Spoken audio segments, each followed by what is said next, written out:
औज़ु बिल्लाहि मिनश्शैतानिर्रजीम बिस्मिल्लाहिर्रहमानिर्रहीम। Discover the world के मुअज़्ज़िज़ साथियों, अस्सलामु अलैकुम। दोस्तों, इंसान की फितरत में हैरत अंगेज चीजों की दरियाफ्त और कदीम जगहों को तलाश करने की जुस्तजू रही है। इसी जुस्तजू में एक असहाबे काफ का गार भी शामिल है। असहाबे काफ का वाक़या कुरान करीम के अहम मौज़ूआत में से एक है। अल कहफ अरबी में ऐसे गार को कहा जाता है जिसका दहाना वसी हो। ऐसा गार जिसका दहाना तंग हो उसे अरबी में अल गार कहा जाता है। अल रकीम की तफसीर में एक कौल के मुताबिक असहाबुर रकीम से मुराद वो 3 लोग हैं जिन्होंने बारिश से बचने के लिए एक गार में पनाह ली और गार का दहाना ऊपर भारी पत्थर के गिर जाने से बंद हो गया। फिर इन तीनों ने अपने अपने नेक अमाल के वसीले से दुआ की और अल्लाह ने उनकी दुआ को कबूल किया और गार का दहाना उनके लिए खोल दिया गया।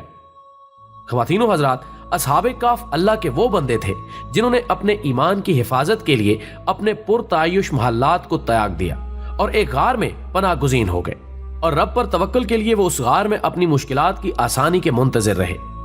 रब ने उनकी दुआओं को सुन लिया और उनको 300 साल की गहरी नींद सुला दिया ताकि वो उठने के बाद अपनी आंखों से जमाने के इनकलाबात देख सके और जान लें कि अल्लाह अपने दीन को बुलंद करने और अपने औलिया की हिफाजत के लिए कैसे बंदोबस्त करता है। अल्लाह ने इन बंदों के ईमान का तज़किरा तमहीद में खास तौर पर इसलिए किया कि सामे और कारी इब्तिदा ही में अपना जहन दुरुस्त कर ले। ये कोई तिलिस्माती कहानी नहीं जिसको आदमी अपनी तफरीह का जरिया बनाए।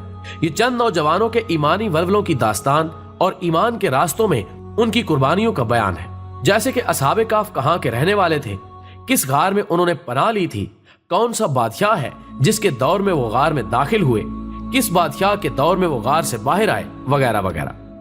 ताहम असहाबे काफ का गार कहाँ है, इस बात में मुख्तलिफ आरा पाई जाती हैं। तहकीक के मुताबिक कुछ हजरात इसको पीटरा शहर में बताते हैं, जबकि कुछ कदीम मुफस्सिरीन इसे तुर्की के शहर अफसस में बताते हैं। बकौल इब्ने जरीर तुबरी और दीगर कदीम मुफस्सिरीन के मुताबिक जिस जमाने में उन मोहिद नौजवानों को आबादियों से भागकर पहाड़ों में पनाह लेनी पड़ी, उस वक्त शहर अफसस एशियाई कूचक में बुत प्रस्ती और जादूगरी का सबसे बड़ा मरकज था। वहां डायना देवी का एक अजीम शान मंदिर था जिसकी शोहरत तमाम दुनिया में फैली हुई थी और दूर दूर से लोग उसकी पूजा के लिए आते थे। और जिस बादशाह के अहद में ये नौजवान गार में छुपे थे उसका नाम दकियानूस था और जिसके जमाने में ये गार से बाहर आए थे उसका नाम तैदुसिस या थियोडोसिस था। और एक तहकीक के मुताबिक ये गार उर्दन के शहर ओमान से 8 किलोमीटर के फासले पर वाक़े है, जिसे आजकल गारे रजीब कहते हैं। इस गारे रजीब के पास अब हुकूमत उर्दन ने एक आलीशान मस्जिद तामीर कर दी है जिसके दाएं तरफ नीचे जाकर ये गार आता है। इस गार के बिल्कुल सामने एक मस्जिद के खंडरात मिलते हैं जो 715 तथा 725 ईस्वी में यहाँ रोमियो ने एक माबद खाना बनवाया था जिसको अब्दुल मलिक बिन मरवान रहमतुल्लाह ने अपने अहद में मस्जिद में तब्दील कर दिया। इस मस्जिद में एक मेहराब भी बनी हुई है और मकामी लोगों का कहना है कि इस मस्जिद का किबला बैतुल मक़दस की तरफ है। लेकिन इस बात में शुबा पाया जाता है कि हो सकता है कि लोग गलतफहमी का शिकार हों, क्योंकि अगर अब्दुल मलिक बिन मरवान रहमतुल्लाह अलैह ने यहाँ मौजूद माबद को मस्जिद में बदलवाया भी था तो वो इसका किबला मक्का की तरफ करते, ना कि बैतुल मक़दस की तरफ। मुशाहिदे के मुताबिक इस गार के साथ एक दरख्त लगा हुआ है, जबकि गार के दहाने पर बाज़ंतीनी तर्ज की एक दीवार बनी हुई है जो कि उस दौर की तामीर कही जाती है जिस दौर में असहाबे काफ उठकर वापस सो गए थे। गार में दाखिल होने के लिए 2 सीढ़ियां नीचे उतरना पड़ता है।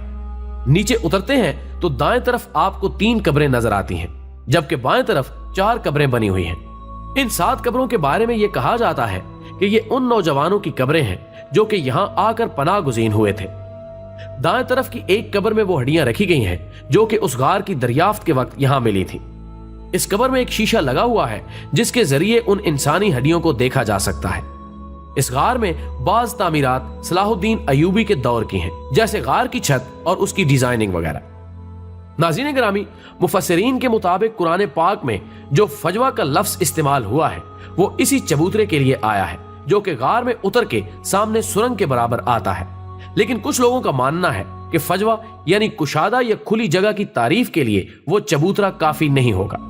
पूरे का पूरा गार गालबन 4 मरले यानी 80 गज का भी ना होगा, जबकि अरबी जुबान में कौफ वसी गार को कहते हैं। सो इतने छोटे गार को कौफ कहना कुछ मुनासिब मालूम नहीं होता। लेकिन हमने इस वीडियो में ان تمام جگہوں کی تفصیل بیان کر دی ہے جنہیں محققین نے تاریخی روایات کو مد نظر رکھتے ہوئے اصحاب کاف کے غار سے تشبیہ دی ہے۔ اس میں کتنی حقیقت ہے یہ اللہ ہی بہتر جانتا ہے۔